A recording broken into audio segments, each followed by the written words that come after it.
नमस्कार दोस्तों, आपका भारतीय पूजन में स्वागत है। आज हम आपको खाटू श्याम बाबा की महिमा का वर्णन बताने वाले हैं। आखिर खाटू श्याम बाबा भक्तों को इतने प्रिय क्यों हैं? जानिए श्री कृष्ण से कलयुग के खाटू श्याम बनने की कथा। राजस्थान के सीकर जिले में स्थित खाटू श्याम का मंदिर विश्व में प्रसिद्ध है। खाटू श्याम जी का मंदिर शहर के मध्य बना हुआ है। इसमें पूजा के लिए एक बड़ा हॉल है जिसे जगमोहन के नाम से जाना जाता है। गर्भगृह के द्वार और उसके आसपास को चांदी की परत से सजाया गया है। गर्भगृह के अंदर बाबा का सिर है। शीश को हर तरफ से खूबसूरत फूलों से सजाया गया है।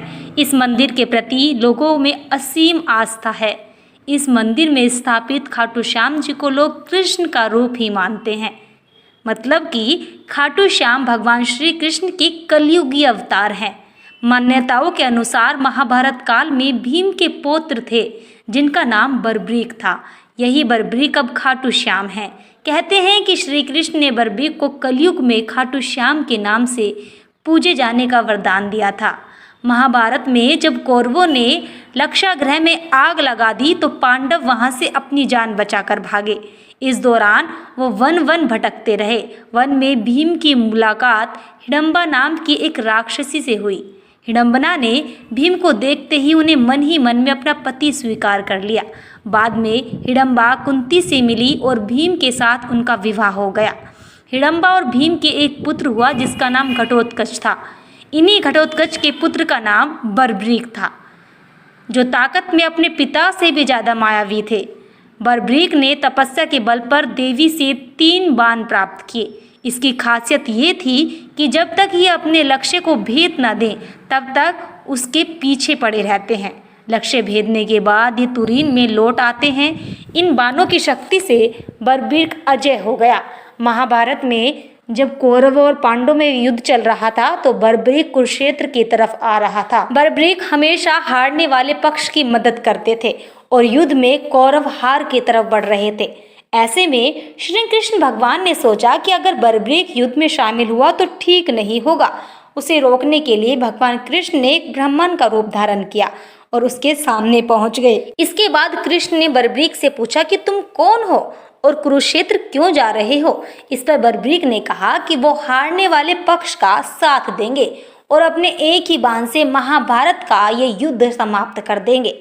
इस पर श्री कृष्ण भगवान ने उसकी परीक्षा लेनी चाहिए और कहा कि अगर तुम इतने ही श्रेष्ठ धनुधर हो तो सामने खड़े पीपल के पेड़ के सारे पत्ते एक ही तीर में गिराकर दिखाओ।